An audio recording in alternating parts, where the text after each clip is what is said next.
हाँ जी, जय जिनेन्द्र। गाइस, ये लीगल एप्टीट्यूड की हमारी 33rd क्लास है।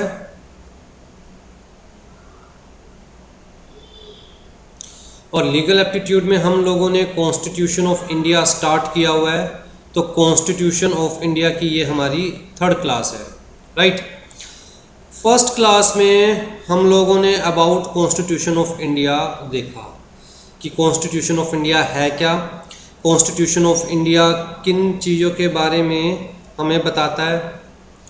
फिर जी preamble to the constitution of India हमने डीपली स्टडी किया। प्रीएम्बल्स के अंदर जितने भी वर्ड्स दिए हुए हैं उनका मतलब देखा हम लोगों ने। उसके बाद हमने कॉन्स्टिट्यूशन ऑफ इंडिया का स्ट्रक्चर देखा, फेडरल है या यूनिटरी है। फिर जी सेकंड क्लास में हम लोगों ने फंडामेंटल राइट्स स्टार्ट किए थे। और फंडामेंटल राइट्स में हम लोगों ने देखा कि बेसिकली 6 कैटेगरीज में सारे फंडामेंटल राइट्स को डिवाइड किया हुआ है। फंडामेंटल राइट्स कहाँ दिए हुए हैं, कहता है जी कॉन्स्टिट्यूशन ऑफ इंडिया के पार्ट 3 में दिए हुए हैं। आर्टिकल 12 से लेके 35 तक हम मान के चलते हैं फंडामेंटल राइट्स, ठीक है।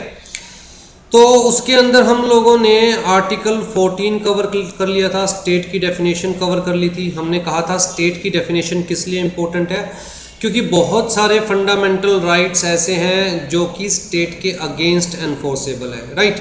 तो स्टेट की डेफिनेशन क्लियर होनी चाहिए, जिसमें हमने देखा था गवर्नमेंट्स है, चाहे वो सेंट्रल गवर्नमेंट है चाहे स्टेट गवर्नमेंट है, वो स्टेट की डेफिनेशन के अंडर आती है। उसके अलावा पार्लियामेंट है, स्टेट लेजिस्लेचर्स हैं, उसके अलावा हमारे पास लोकल अथॉरिटीज़ है within the territory of India, या फिर ऐसी authorities which are controlled by the government of India, वो सब स्टेट की डेफिनेशन में कवर होती है। फिर एक लैंडमार्क केस लॉ भी हमने देखा था, इम्पोर्टेंट केस लॉ अजय हसिया वर्सेस खालिद मुजिब, ठीक है। तो इसके अंदर सुप्रीम कोर्ट ने बताया था कि अगर किसी भी एंटिटी को देखना है कि वो एंटिटी स्टेट की इंस्ट्रूमेंटेलिटी है या नहीं है, वो एंटिटी स्टेट की एजेंसी है या नहीं है, कुल मिला के उस एंटिटी को स्टेट कंसिडर किया जा सकता है नहीं किया जा सकता, तो कौन कौन से फैक्टर्स, गाइडिंग फैक्टर्स कंसिडर किए जाएंगे, कौन कौन से फैक्टर्स दिमाग में रखे जा सकते हैं, राइट। तो बेसिकली एक तरह के टेस्ट हैं ये, जिनके बेसिस पर ये डिटरमाइन किया जाएगा whether an entity, whether a corporation is the instrumentality of a state, agency of a state और स्टेट इटसेल्फ, राइट। फिर जी आर्टिकल 13 हम लोगों ने कवर किया, और आर्टिकल 13 ने बेसिकली फंडामेंटल राइट्स के एग्जिस्टेंस को वैलिड किया। आर्टिकल 13 ने कहा जितने भी प्री कॉन्स्टिट्यूशनल लॉज हैं, उन लॉज का अगर कोई भी प्रोविजन अगेंस्ट फंडामेंटल राइट है, inconsistent with the fundamental right है, तो वो प्रोविजन वॉइड कंसिडर किया जाएगा, इनवैलिड कंसिडर किया जाएगा। पूरा लॉ नहीं, सिर्फ वो प्रोविजन वॉइड कंसिडर किया जाएगा, इनवैलिड कंसिडर किया जाएगा।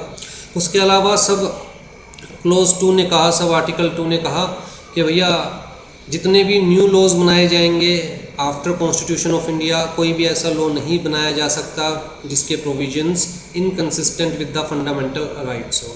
अगर ऐसा कोई भी लॉ बनाया जाएगा या किसी भी लॉ में कोई भी ऐसा प्रोविजन होगा which is inconsistent with the fundamental right, which takes away और अब्रिजेस द फंडामेंटल राइट, जो फंडामेंटल राइट ले या फंडामेंटल राइट्स को कम कर दे वो सारे प्रोविजंस क्या होंगे, वॉइड, ठीक है। फिर ये आर्टिकल 14 भी हम लोगों ने देखा था, जो क्या कहता है, इक्वलिटी बिफोर लॉ। ये आर्टिकल 14 में जो दिया हुआ है बेसिकली 2 पार्ट्स में डिवाइड किया था हम लोगों ने, एक तो इक्वलिटी बिफोर लॉ और दूसरा equal protection of the law.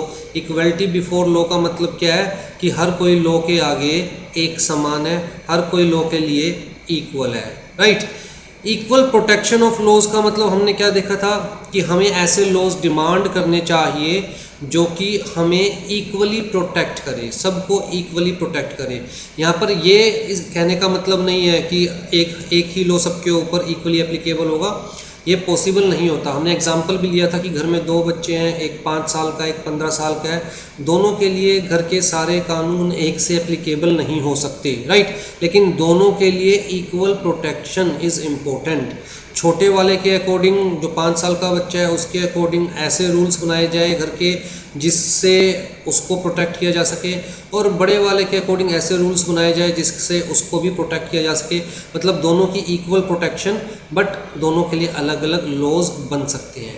तो कहने का मतलब क्या था, equal protection of all the persons with in a class without any favouritism और डिस्क्रिमिनेशन।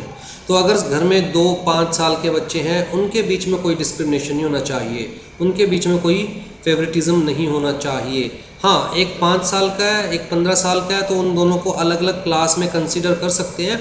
लेकिन जब भी आप लो बना रहे हैं किसी भी क्लास के लिए, तो जो आप क्लासिफिकेशन कर रहे हैं that must be on intelligent basis. ठीक है, डीपली हम लोग डिस्कस नहीं कर रहे क्योंकि आपके सिलेबस में इतना ही दिया हुआ है। एग्जीक्यूटिव लेवल पर इसको डीपली डिस्कस करेंगे कि अगर हम क्लासिफिकेशन कर रहे हैं तो हमें क्या क्या चीज़ कंसीडर करके चलनी होती है। ठीक, फिर जी हमने सेक्शन 15 आर्टिकल 15 डिस्कस किया। आर्टिकल 15 ने कहा जी 5 चीज़ों के बेसिस पर आप डिस्क्रिमिनेशन नहीं कर सकते। कौन सी 5 चीज़ों के बेसिस पर? रिलीजन के बेसिस पर, रेस के बेसिस पर, कास्ट के बेसिस पर, सेक्स के बेसिस पर, प्लेस ऑफ बर्थ के बेसिस पर।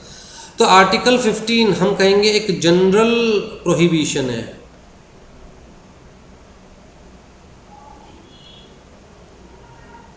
जनरल प्रोहिबिशन, जनरली आप इन 5 चीज़ों के बेसिस पर किसी तरह का कोई फेवरेटिज्म नहीं कर सकते, कोई डिस्क्रिमिनेशन नहीं कर सकते, राइट। तो स्टेट शैल नॉट डिस्क्रिमिनेट, यहाँ पर लिखा है शैल नॉट डिस्क्रिमिनेट, किस पर्टिकुलर मैटर में डिस्क्रिमिनेशन नहीं हो सकता ये नहीं लिखा हुआ, तो ये जनरल प्रोहिबिशन है, राइट, कि state shall not discriminate against the citizen on following grounds. ठीक है जी। लेकिन इसी आर्टिकल के अंदर हमने देखा कि कुछ एक्सेप्शंस भी दे रखी है कि वुमेन के लिए और चिल्ड्रन के लिए स्पेशल प्रोविजंस बनाए जा सकते हैं। तो जैसे हमने पढ़ा ऊपर आर्टिकल 14 में कि classification is allowed, classification is allowed but intelligent basis पर क्लासिफिकेशन करना पड़ेगा आपको। भाई मेल की प्रोटेक्शन के लिए जो लॉज बनाए जा रहे हैं, जरूरी नहीं फीमेल की प्रोटेक्शन के लिए सेम लॉज इक्वली एप्लीकेबल हो सकता है फीमेल को ज़्यादा प्रोटेक्शन की ज़रूरत हो, उनके लिए एक्स्ट्रा लॉज बनाए जाने चाहिए, उनको एक्स्ट्रा प्रोटेक्शन दी जानी चाहिए जो लॉज बने हुए हैं उनके अंदर, राइट। तो क्लासिफिकेशन इज़ अलाउड, उसी बेसिस पे कहा गया कि स्पेशल प्रोविजंस बनाए जा सकते हैं for women, for children, right. इसी तरह स्पेशल प्रोविजंस बनाए जा सकते हैं for the advancement of socially and economically backward class of citizens और for scheduled caste, scheduled tribes. और स्पेसिफिकली कहा गया कि भैया अगर हम एजुकेशन की बात करें तो एडमिशन को लेकर स्पेशल प्रोविजंस बनाए जा सकते हैं, किन के लिए? For socially and economically backward class of citizens और फॉर शेड्यूल्ड कास्ट और शेड्यूल्ड ट्राइब। तो उनके admission in the educational institution, चाहे वो प्राइवेट है, चाहे वो पब्लिक एजुकेशनल इंस्टीट्यूशन है, चाहे वो एडेड बाय द स्टेट है, मतलब फंडेड बाय द स्टेट है या not funded by the state है, सब के ऊपर वो स्पेशल प्रोविजंस एप्लीकेबल किए जा सकते हैं। ठीक है। और फिर उसके बाद इकोनॉमिकली वीकर सेक्शन को भी कंसीडर किया गया कि भैया इकोनॉमिकल वीकर सेक्शन के लिए भी स्पेशल प्रोविजंस बनाए जा सकते हैं। अब जी हमें स्टार्ट करना है आर्टिकल 16 से। Equality of protection opportunity in the matter of public employment. Public employment की बात की जा रही है, प्राइवेट ऑर्गेनाइजेशंस में जो एम्प्लॉयमेंट होती है उसकी बात नहीं की जा रही, पब्लिक एम्प्लॉयमेंट की बात की जा रही है। इसका मतलब किसी भी स्टेट या स्टेट कंट्रोल्ड एंटिटी या ऐसी entity which is considered as the instrumentality of the state, which is considered as the agency of the state, वहाँ पर जो एम्प्लॉयमेंट की अपॉर्चुनिटी होती है उसकी बात की जा रही है, राइट। तो there shall be equality of opportunity for all the citizens in the matter relating to employment और अपॉइंटमेंट। एम्प्लॉयमेंट और अपॉइंटमेंट यहाँ पर नोट कीजिए, यहाँ पर वर्ड लिखा हुआ है एम्प्लॉयमेंट और अपॉइंटमेंट, मतलब प्रमोशन वर्ड नहीं लिखा हुआ, प्रमोशन वर्ड नहीं लिखा हुआ। Equal opportunity for all the citizens in the matters relating to employment और appointment to any office under the state. No citizen shall on the grounds of, यहाँ पर 7 ग्राउंड्स दिए गए हैं। जो हमारे पास आर्टिकल 15 था उसमें 5 ग्राउंड्स दिए गए थे, इसमें 7 ग्राउंड्स दिए गए हैं। Religion, race, caste, sex, descent, place of birth, residence और एनी ऑफ देम, राइट। तो ये बेसिकली 1 2 3 4 5 6 7, यहाँ पर 7 ग्राउंड्स दिए गए हैं कि भाई कोई भी सिटीजन इन 7 ग्राउंड्स के बेसिस पर इनएलिजिबल कंसिडर नहीं किया जाएगा। किसी भी सिटीजन के साथ इन 7 ग्राउंड्स पर कोई डिस्क्रिमिनेशन नहीं किया जाएगा in respect of any employment और ऑफिस अंडर द स्टेट। ठीक है जी। अब यहाँ कुछ एक्सेप्शंस दे रखी है भाई, जो हमारे पास सब आर्टिकल 1 था, सब आर्टिकल 2 था, कुछ लोग इन्हें क्लोज भी बोलते हैं, close 1, close 2, close 1 of article, right. Sub article 1 था, सब आर्टिकल 2 था, उसके अंदर जो जनरल प्रोहिबिशन लगाई गई 3 में, 4 में, 4A, 4B, 5, 6, इनके अंदर एक्सेप्शंस दी गई है, ठीक, कि भाई कुछ केसेस के अंदर स्पेशल प्रोविजंस बनाए जा सकते हैं। मतलब कुछ केसेस के अंदर जो बैकवर्ड क्लास लोग हैं, जो कि एडिक्वेटली रिप्रेजेंटेड नहीं है, उनके लिए स्पेशल प्रोविजंस बनाए जा सकते हैं। तो जी सब आर्टिकल 3 क्या कह रहा है, पार्लियामेंट में make any law prescribing in regard to a class और क्लास ऑफ एम्प्लॉयमेंट और appointment to an office under the government, मतलब in regard to some types of employment।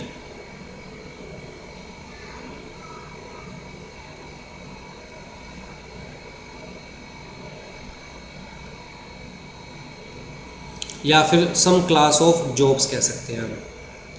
तो कुछ जॉब्स में पार्लियामेंट में मेक लॉज प्रिस्क्राइबिंग क्या, residence within that state or union territory prior to such employment or appointment shall be essential qualification।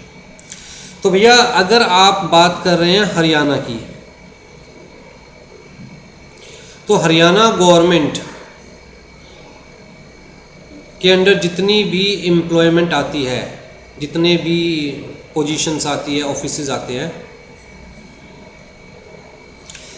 पहले 2 articles ने क्या कहा कि भैया there shall not be any discrimination on the basis of religion, race, sex, caste, descent, place of birth या residence, ठीक है। लेकिन ये जो तीसरा हमारे पास सब आर्टिकल है, इसने क्या कहा कि यार कुछ पोजीशंस के लिए, कुछ जॉब्स के लिए ऐसे लॉज बनाए जा सकते हैं जहाँ पर ये कंडीशन रखी जाए कि आपका उसी स्टेट का रेजिडेंट होना कंपलसरी है।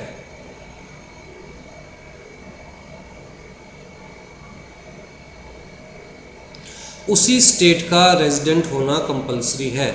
Residence within the state और union territory to such employment और appointment shall be an essential qualification.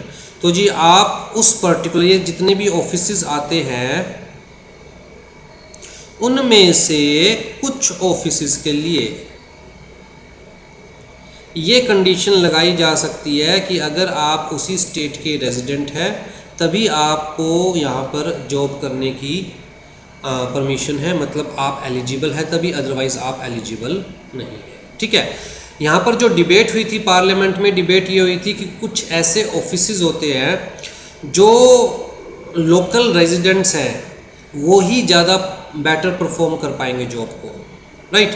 तो जो रेजिडेंट्स हैं सिर्फ उन्हीं को वो ऑफिसेज हैंड ओवर किया जाए, वो जॉब हैंड ओवर की जाए। बाहर के जो लोग हैं, जैसे अगर मैं हरियाणा की बात करूं, तो जो मुंबई में रहता है, जो हमेशा से मुंबई में रहता आया है, वो शायद हरियाणा को, हरियाणा के कल्चर को, वहाँ पर रहने वाले लोगों को इतना अच्छे से ना समझ पाए।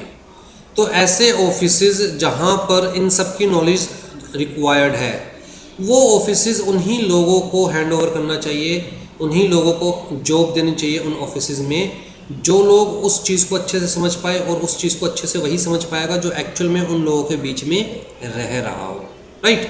तो इसलिए ये कंडीशन लगाई जा सकती है, मतलब ऐसे लॉज बनाए जा सकते हैं, ठीक है। तो ऊपर कहा गया प्लेस ऑफ बर्थ के बेसिस पर या रेजिडेंस के बेसिस के ऊपर कोई डिस्क्रिमिनेशन नहीं किया जा सकता, लेकिन जो हमारे पास सब आर्टिकल 3 है उसमें कहा गया कि किया जा सकता है कुछ केसेस के अंदर, ठीक, but by making proper law. और वो भी कौन बना सकता है? पार्लियामेंट। स्टेट गवर्नमेंट नहीं बना सकती, पार्लियामेंट, ठीक है जी। आ जाइए जी। फिर जी हमारे पास जो सब आर्टिकल 4 है वो क्या कह रहा है, स्टेट में make any provision for the reservation. अब ये रिजर्वेशन कोटे की बात चालू हो गई है। रिजर्वेशन ऑफ अपॉइंटमेंट और post in favour of any backward class of citizens, any backward class of citizens which in the opinion of state is not adequately represented in the services under the state. तो जी यहाँ पर power दी गई है state को कि state चाहे तो by proper law ऐसे प्रोविजंस बना सकता है कि भाई कुछ सीट्स, कुछ ऑफिसेस, कुछ जॉब्स सिर्फ उन्हीं के लिए रिजर्व रहेगी जो बैकवर्ड क्लास है, और बैकवर्ड क्लास के साथ साथ प्लस बैकवर्ड क्लास है प्लस वो उन जॉब्स में एडिक्वेटली रिप्रेजेंटेड नहीं है। अगर एक सिंपल सा एग्जांपल लूँ, अगेन हरियाणा का ही लेते हैं, चलिए ठीक है। मान के चलिए कुछ जॉब है, कोई जॉब है जिसके अंदर लेट्स से 100 सीट्स हैं, ठीक है जी। अब 100 सीट्स में से मान के चलिए 97 जो सीट्स हैं, 97 सीट्स वो सिर्फ और सिर्फ जाट कम्युनिटी के पास है, और बाकी जो 3 सीट्स हैं वो बैकवर्ड क्लास के पास है।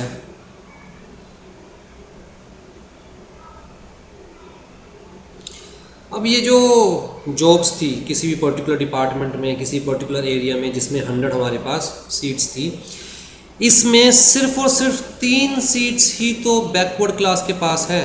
मतलब यहाँ पर जो बैकवर्ड क्लास है they are not adequately represented, ठीक। तो ऐसे केस में बैकवर्ड क्लास ऑफ सिटीजन्स को अपलिफ्ट करने के लिए, उनको ऊपर उठाने के लिए कुछ particular amount of seats reserve की जा सकती है by making proper law, by making proper provisions. होगा सब कुछ बाय मेकिंग प्रॉपर लॉ, ठीक है।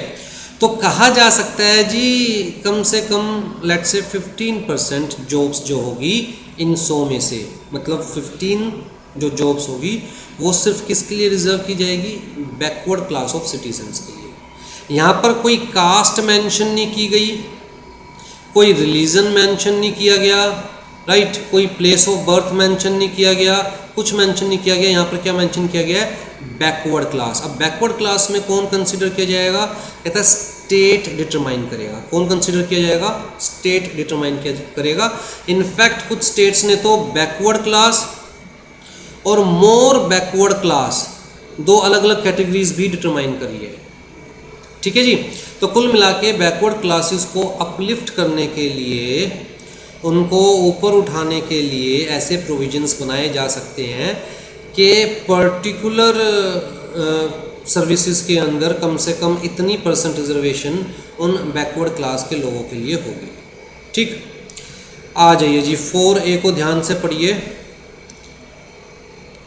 4A क्या कह रहा है, nothing in this article shall prevent the state from making any provision for reservation in the matter of promotion. अब यहाँ पर जो रिजर्वेशन थी, वो सिर्फ किन मैटर्स में थी, reservation of appointment, reservation of post, ठीक है, सिर्फ उन मैटर्स में थी। प्रमोशन के पॉइंट ऑफ व्यू से यहाँ पर कोई रिजर्वेशन नहीं की गई। जैसे बैंक के अंदर है कि जी जितने ऑफिसर्स बनेंगे उनमें से 15% बैकवर्ड क्लास के जो सिटीजन्स हैं वो ही बनेंगे। तो प्रमोशन वाली बात होगी ना कि भैया अगर बैंक के अंदर 100 लोग ऑलरेडी एम्प्लॉयड है,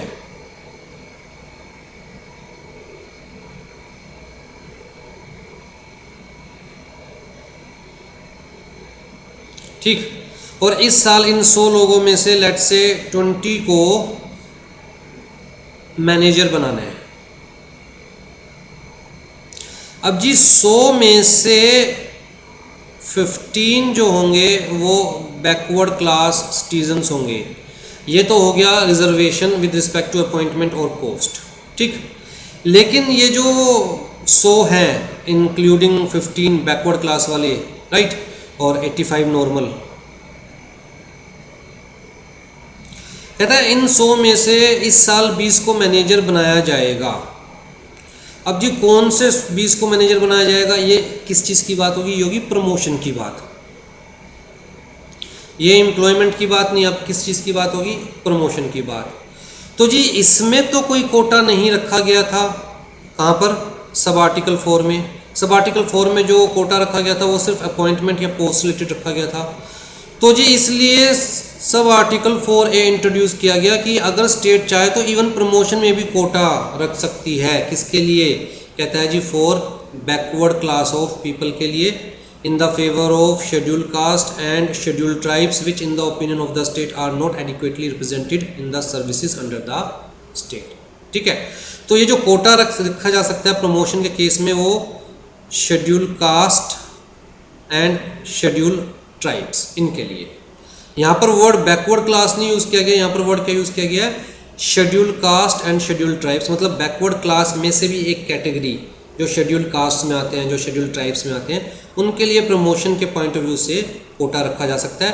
कहा जा सकता है कि भैया जितने भी लोग प्रमोट होंगे उनमें से लेट से 25% कौन होंगे?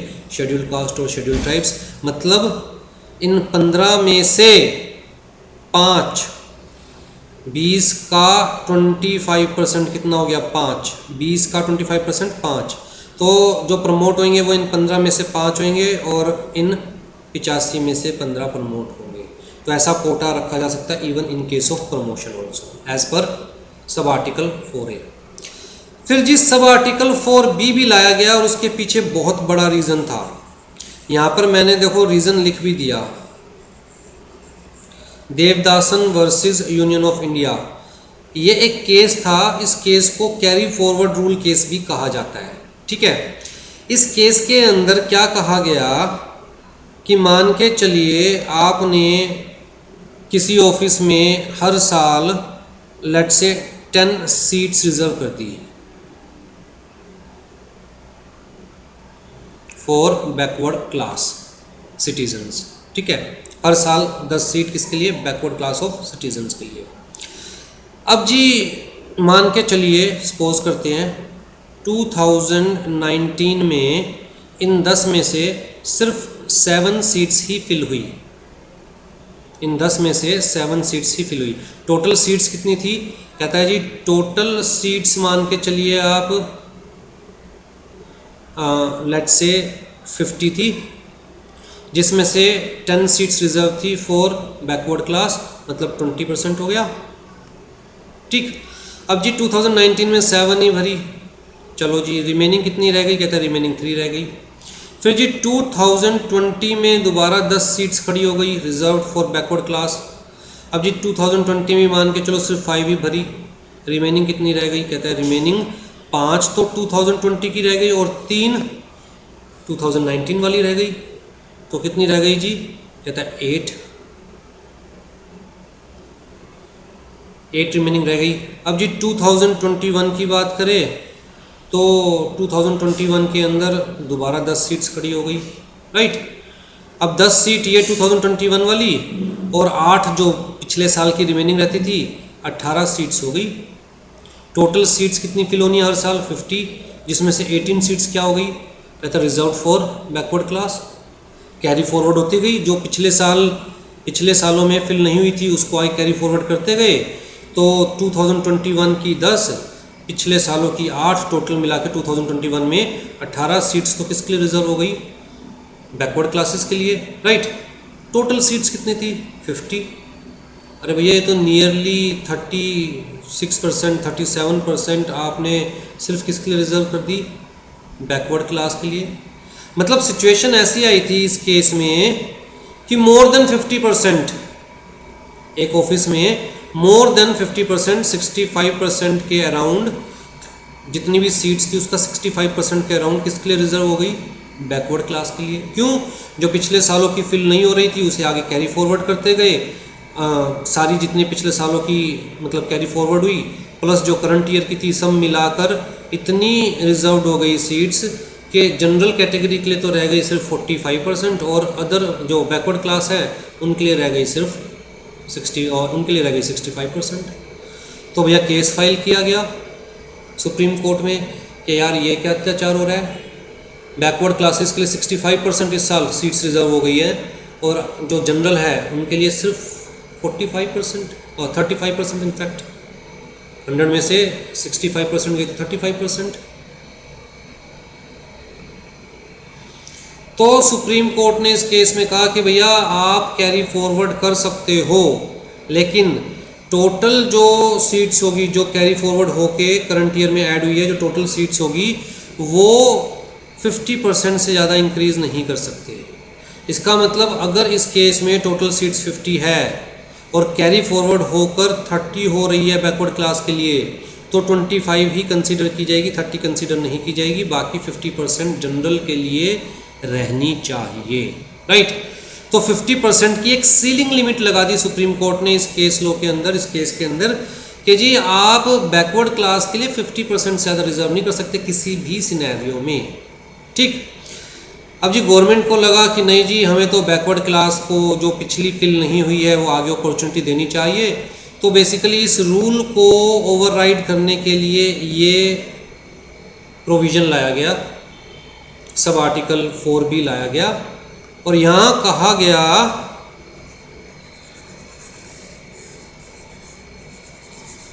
यहाँ पर क्या कहा गया, यहाँ कहा गया nothing in this article shall prevent the state from considering any unfilled vacancies of a year, जो फिल नहीं हुई है किसी भी ईयर में, which are reserved for being filled up in the year in accordance with the provisions for reservation made under clause 4 या 4A। मतलब ऐसी वैकेंसीज जो कि यहाँ पर प्रोविजंस बनाकर रिजर्व की गई थी, अगर वो फिल नहीं हुई है किसी भी ईयर में, मतलब बैकवर्ड क्लास के लिए कोई रिजर्व की गई थी वैकेंसीज, अगर वो फिल नहीं हुई है किसी भी ईयर में, as a separate class of vacancies to be filled up in the succeeding year और ईयर्स, तो भैया उन वैकेंसीज को आगे कैरी फॉरवर्ड किया जा सकता है सक्सीडिंग ईयर्स में, और उन वैकेंसीज को separate class of vacancies consider किया जाएगा, separate class of vacancies consider किया जाएगा, and such class of vacancies shall not be considered together with the vacancies of the year. तो जी वो जो कैरी फॉरवर्ड वाली वैकेंसीज है, जिस तरह हमने कहा ना कि भाई कितनी कैरी फॉरवर्ड हो गई, 30 कैरी फॉरवर्ड हो गई, तो कैरी फॉरवर्ड वाली वैकेंसीज है उनको उस साल की जो 50 वैकेंसीज है उसके साथ कंसीडर नहीं किया जाएगा, इसको कंसीडर किया जाएगा क्या, सेपरेट क्लास ऑफ वैकेंसीज, और इसे नॉर्मल वैकेंसीज कंसीडर किया जाएगा। कैरी फॉरवर्ड वाली वैकेंसीज को सेपरेट क्लास ऑफ वैकेंसीज, इसको नॉर्मल वैकेंसीज कंसीडर किया जाएगा, राइट। और ये जो ये वैकेंसीज है इसके अंदर भी 10% किसकी थी, बैकवर्ड क्लास की, और ये तो सारी बैकवर्ड क्लास की ही कैरी फॉरवर्ड है, तो इसको भी बैकवर्ड क्लास के लिए रिजर्व रखा जाएगा और इसको भी बैकवर्ड क्लास के लिए ही रिजर्व रखा जाएगा, और जनरल कैटेगरी के लिए 40 उस साल की रहेगी, राइट। तो बेसिकली इन्होंने कहा कि भैया इसको यहाँ पर कंसीडर नहीं किया जाएगा और 50% सीलिंग का कोई सवाल ही पैदा नहीं होता, right. And such class of vacancies shall not be considered together with the vacancies of the year in which they are being filled up for determining the ceiling of 50% reservation on the total number of vacancies of that year. तो basically इस case में जो 50% का rule लाया गया था कि आप जितनी भी वैकेंसीज पिछले साल की बची हुई है उनको आगे कैरी फॉरवर्ड कर लीजिए, लेकिन 50% से ज़्यादा रिजर्वेशन बैकवर्ड क्लास के लिए नहीं हो सकती, उनके लिए नहीं हो सकती जिनके लिए आपने प्रोविज़न आर्टिकल 4 या 4A में बनाया है। तो इन्होंने कहा ठीक है भैया हम उसको करंट ईयर की वैकेंसीज़ के साथ कंसीडर ही नहीं करते, जो कैरी फॉरवर्ड वैकेंसीज़ हैं उनको हम special class of vacancies consider करेंगे, separate class of vacancies consider करेंगे, और वो तो बैकवर्ड क्लास के लिए ही होगी। हाँ, जो करंट ईयर की वैकेंसीज है उसके अंदर हमने कहा था जी 20% वैकेंसीज बैकवर्ड क्लास के लिए, तो 10 वैकेंसीज बैकवर्ड क्लास के लिए करंट ईयर में वो भी रिजर्व रहेगी। तो आप ये नहीं कहोगे कि भैया 80 में से 40 वैकेंसीज बैकवर्ड क्लास की है ना, आप कहोगे कि पिछली 30 तो है ही बैकवर्ड की, प्लस 50 में से 10 वैकेंसीज बैकवर्ड क्लास की है, इन्हें आप टोटल में ऐड ही नहीं करोगे, टोटल वैकेंसीज में ऐड ही नहीं करोगे, आप इन्हें अलग रखोगे और जो करंट ईयर की वैकेंसीज है उनको अलग रखोगे, ठीक है जी। फिर जी सब आर्टिकल 5 के अंदर क्या कहा गया, it is valid if all any law provides that an office in connection with the affairs of any religious और डिनोमिनेशनल इंस्टीट्यूशन। अब बेसिकली कोई पर्टिकुलर ऑफिस है which is related to affair of any specific religion, let's say Muslim religion से related है, Jain religion से related है, Hindu religion से related है, ऐसा कोई ऑफिस है।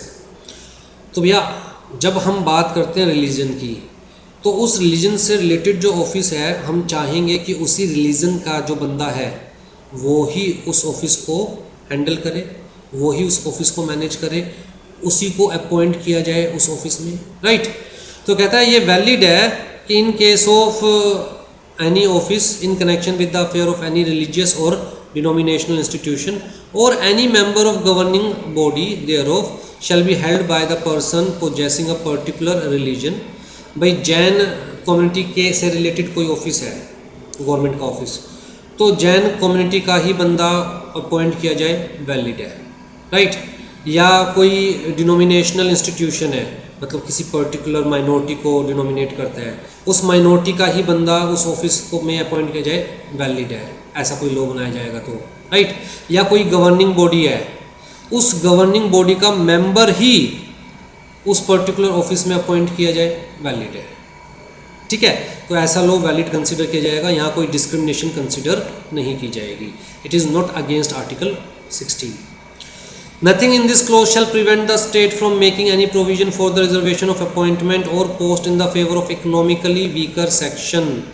तो जी इकोनॉमिकली वीकर सेक्शन को हर जगह कंसीडर किया जा रहा है। अब कहता है शेड्यूल कास्ट की बात नहीं है, शेड्यूल ट्राइब की बात नहीं है, एक हिंदू भी इकोनॉमिकली वीकर हो सकता है, फाइनेंशियली वीकर हो सकता है, एक जैन भी फाइनेंशियली वीकर हो सकता है, सिख भी हो सकता है, मुस्लिम भी हो सकता है, कोई भी फाइनेंशियली वीकर हो सकता है। एक ऐसा बंदा जो कि बहुत ऊंचे घराने से है, ऐसा होता है ना कि भाई एक ही परिवार में 3 बेटे हैं, एक करोड़ों में कमा रहा है, एक लाखों में कमा रहा है और एक को भीख मांगने की नौबत आ गई, तो वो क्या हो गया, इकोनॉमिकली वीकर, चाहे उसका घराना कितना भी ऊंचा हो, चाहे वो कितनी भी ऊंची कास्ट से बिलोंग करता हो। वैसे तो कॉन्स्टिट्यूशन ऑफ इंडिया ये जातिवाद को या कास्टिज़म को प्रेफर नहीं करता। यहाँ पर क्या बात की जा रही है, इकोनॉमिकली वीकर, जो फाइनेंशियली वीकर बन रहा है, right, other than the classes mention in class 4 in addition to the मतलब existing reservation and subject to maximum 10% of the post in each category.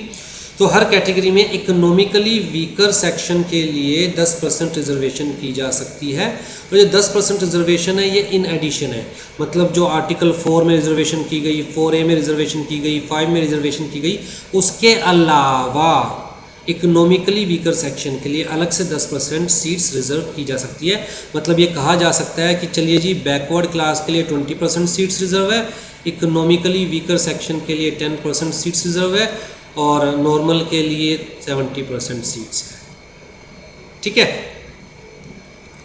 तो बेसिकली देखिए, एक तरफ तो कहा गया कि कोई डिस्क्रिमिनेशन नहीं होना चाहिए, लेकिन जो हमारे पास इकोनॉमिकली वीकर सेक्शन है या जो हमारे पास बैकवर्ड क्लास है, उनकी अपलिफ्टमेंट भी तो ज़रूरी है ना, उनको भी तो ऊपर उठाना है, धीरे धीरे करके सबको ऊपर उठाना है।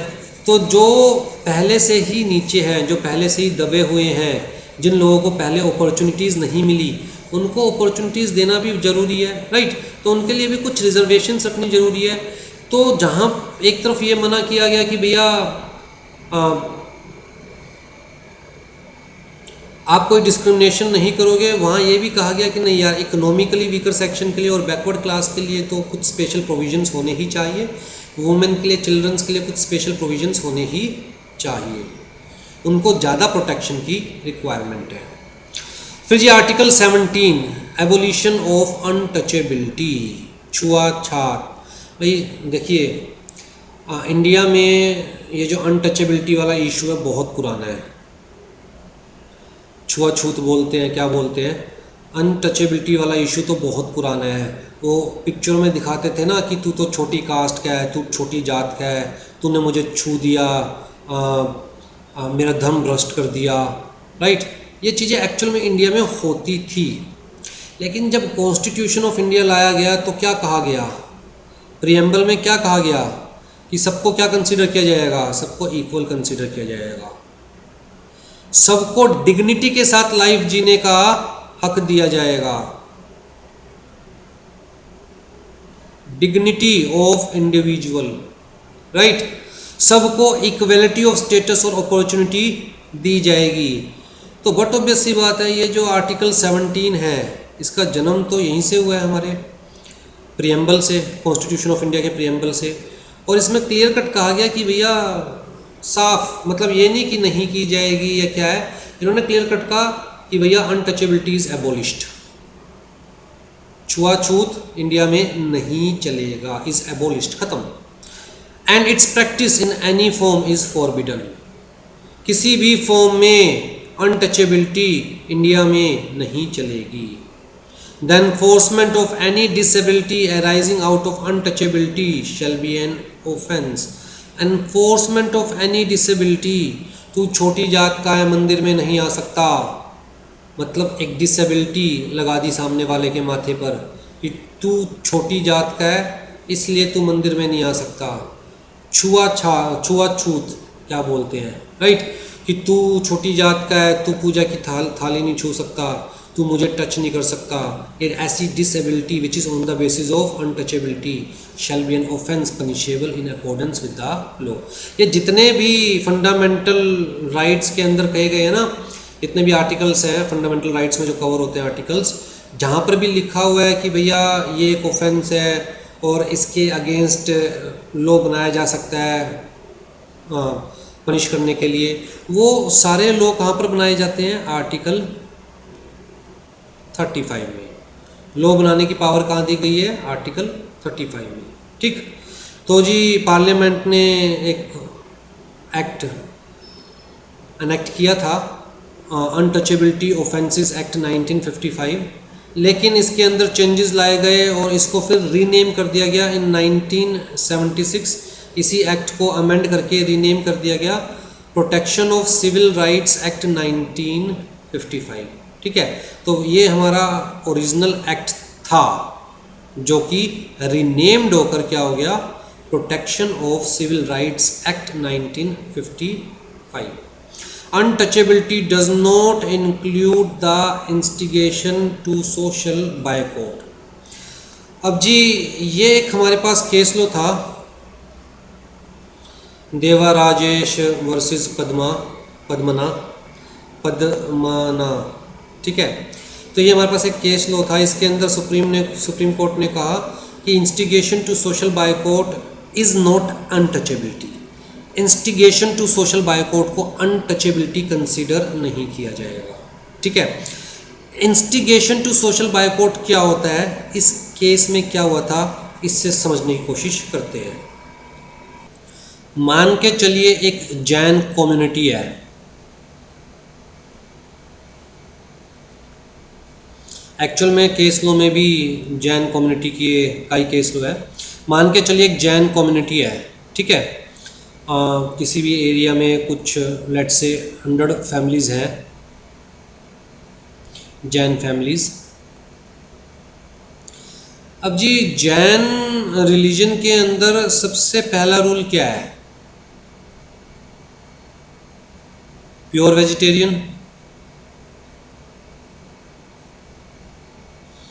जैन रिलीजन में सबसे पहला रूल क्या है? अहिंसा, मतलब प्योर वेज, राइट। अब यहाँ पर ये जो 100 जैन फैमिलीज़ हैं, इनमें से एक है मिस्टर एक्स,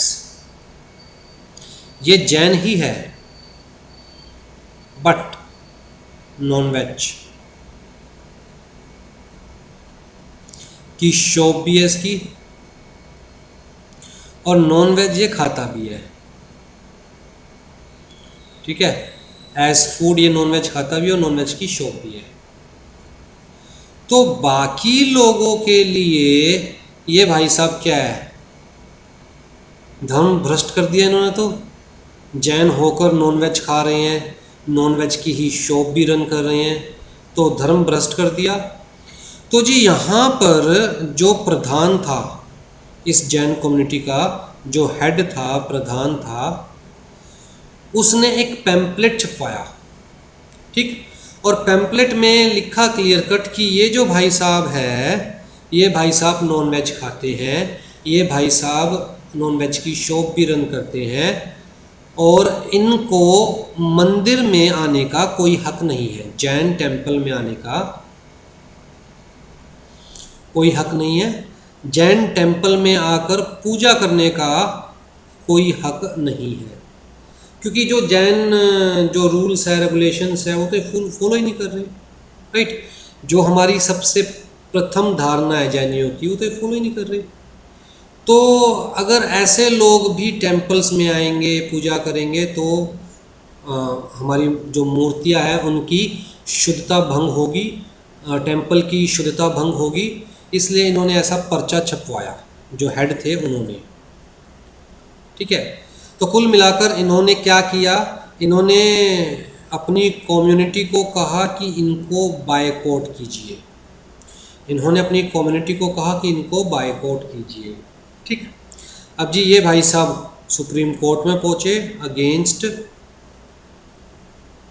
प्रधान कि जी मेरे साथ अनटचेबिलिटी की प्रैक्टिस की जा रही है। तो सुप्रीम कोर्ट ने कहा this is not untouchability. Instigation मतलब सोशल बायकॉट करना, स्टार्ट करना रिलीजन में, with in the religion is not untouchability. Untouchability होती है जहाँ हम दूसरे को हीन भावना से देखते हैं, राइट, दूसरे को छोटा समझते हैं। यहाँ पर आपको छोटा नहीं समझा जा रहा, यहाँ पर स्पेसिफिकली ये कहा जा रहा है कि भाई आप क्योंकि उस धर्म के नियम फॉलो नहीं कर रहे, इसलिए उस धर्म के मंदिर में नहीं जा सकते, उस धर्म के मंदिर में जाकर पूजा नहीं कर सकते। आपको ये नहीं कह रहे कि आप छू नहीं सकते हो हमें, या आप हमारे घर खा नहीं सकते हो, या जो भी कुछ है, राइट। तो सुप्रीम कोर्ट ने कहा instigation to social boycott, social boycott start करना या लोगों को मोटिवेट करना किसी पर्टिकुलर पर्सन के अगेंस्ट सोशल बायकॉट किया जाए, इसे अनटचेबिलिटी नहीं कंसीडर की जाएगी। सुप्रीम कोर्ट ने कहा वैलिड ग्राउंड है, जो ये प्रधान भाई साहब कह रहे हैं वैलिड ग्राउंड है, क्योंकि आप उस धर्म की मान्यताओं को नहीं मान रहे हो, तो आप उस धर्म के मंदिर में जाओगे, वहाँ पूजा करोगे, तो बाकी लोगों की मान्यताओं को, बाकी लोगों के जो रूल्स है, रेगुलेशंस हैं, उन सबको हर्ट होगा, राइट। तो आपके साथ गलत नहीं हो रहा है, बल्कि अगर आप मंदिर जाओगे, पूजा करोगे, तो आप गलत करोगे सामने वालों के साथ, पूरी कम्युनिटी के साथ। ठीक है, तो कुल मिला के इस केस के अंदर सुप्रीम कोर्ट ने कहा कि instigation to social boycott is not considered as untouchability, और आपके पास आर्टिकल 17 में कोई राइट नहीं है। लास्ट आर्टिकल है जो हमारा, that is abolition of title, right. हम कौन से आर्टिकल्स पढ़ रहे हैं, किस कैटेगरी में आते हैं, जो कहता है जी जो इक्वलिटी वाली कैटेगरी में आते हैं। राइट टू इक्वलिटी आर्टिकल 14 से आर्टिकल 18, उसका हमारा लास्ट आर्टिकल क्या है, एबोलिशन ऑफ टाइटल। भाई टाइटल ना दिया जाए किसी को, टाइटल के बेसिस पर किसी को छोटा बड़ा ना बनाया जाए। जैसे कि जो हमारे ब्रिटिशर्स थे वो टाइटल देते थे, सर का टाइटल देते थे। ठीक, सचिन तेंदुलकर को भी उन्होंने सर का टाइटल दिया, लेकिन सचिन तेंदुलकर ने ये टाइटल नहीं लिया। डॉन ब्रैडमैन का याद है आपको, डॉन ब्रैडमैन के आगे सर लगाया जाता है, सर डॉन ब्रैडमैन, तो उनको वो टाइटल दिया ब्रिटिशर्स ने, ठीक है, as the best player of the cricket, तो उन्होंने टाइटल दिया सर का। इसी तरह सचिन तेंदुलकर को भी दिया था, लेकिन सचिन तेंदुलकर ने नहीं लिया। सचिन तेंदुलकर ने कहा कि मेरा कॉन्स्टिट्यूशन मुझे अलाउ नहीं करता कोई भी टाइटल लेना, मैं भी एक आम इंसान हूँ बाकी इंसानों की तरह, तो मुझे स्पेसिफिकली कोई टाइटल लगाकर औरों से ऊंचा शो करने की कोशिश ना की जाए, मुझे ये टाइटल मंजूर नहीं है। ठीक है जी, तो नो टाइटल एक्सेप्ट मिलिट्री और एकेडमिक डिस्टिंक्शन, वो तो अलाउड है। हम मिलिट्री में ब्रिगेडियर कहते हैं, कर्नल कहते हैं, जनरल कहते हैं, राइट, कहता है मिलिट्री में जो टाइटल दिया जाता है वो अलाउड है। एकेडमिक बेसिस पर जो टाइटल मिलता है CS का, CA का, CWA का, इंजीनियर का, लॉयर का, वो अलाउड है, ये दोनों अलाउड है। उसके अलावा no title shall be conferred by the state, state किसी को कोई टाइटल नहीं देगा। No citizen of India shall accept any title from any foreign state, किसी भी फॉरेन स्टेट से, किसी भी फॉरेन कंट्री से कोई सिटीजन ऑफ इंडिया किसी तरह कोई टाइटल एक्सेप्ट नहीं करेगा without the permission of government. No person who is the citizen of India, who is not the citizen of India, जो इंडिया में इंडियन स्टेट के अंडर काम कर रहा है, चाहे वो इंडियन सिटीजन नहीं है। मान के चलो कोई USA से मिस्टर जॉन इंडिया में आते हैं और इंडियन गवर्नमेंट के अंडर काम करते हैं, तो ये सिटीजन ऑफ इंडिया तो नहीं है, बट काम कहाँ कर रहे हैं, कहता है इंडियन गवर्नमेंट के अंदर, मतलब he is holding office of profit और trust under the state. Holding office of profit और ट्रस्ट अंडर इंडियन गवर्नमेंट। चाहे वो इंडियन सिटीजन नहीं है, फिर भी जब तक वो इंडियन गवर्नमेंट के अंडर काम कर रहा है, जब तक वो स्टेट का कोई भी ऑफिस होल्ड किए हुए हैं, तब तक वो without the consent of president किसी भी फॉरेन स्टेट से, इवन अपनी कंट्री से भी कोई टाइटल एक्सेप्ट नहीं करेगा। ठीक है। No person holding any office of profit और trust shall under the state shall without the consent of president accept any present, मतलब कोई तोहफा या फिर एम्यूलमेंट गिफ्ट हो गया, तोहफा हो गया, सामने वाले की services, office of any kind from any foreign state. तो अगर आप गवर्नमेंट एम्प्लॉई है, कुल मिला के अगर आप गवर्नमेंट एम्प्लॉई है, you are working under the state, you are holding any office, any position of trust under the state, then you cannot accept any kind of present, any kind of monetary or other presents, any kind of emolument का मतलब monetary present, या फिर आप कोई और office hold नहीं कर सकते, एक्सेप्ट नहीं कर सकते फ्रॉम एनी फॉरेन स्टेट। ठीक है। तो कुल मिलाकर ये जो राज बहादुर, राज साहब, ये जो ब्रिटिशर्स टाइटल देते थे लोगों को ऊपर शो करने के लिए, बड़ा शो करने के लिए कि भैया ये तो राज बहादुर है, बाकी सारे आम इंसान हैं।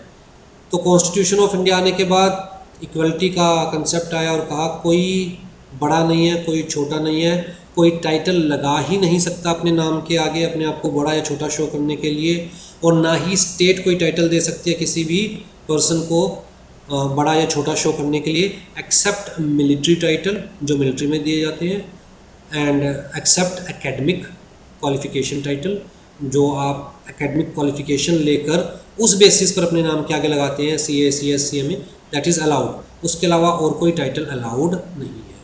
ठीक है।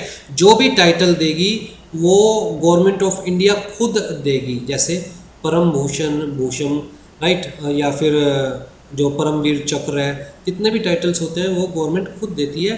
स्टेट किसी को कोई टाइटल नहीं दे सकती, तो प्रेसिडेंट ही दे सकता है टाइटल, और उसके अलावा कोई और नहीं दे सकता। ठीक है जी।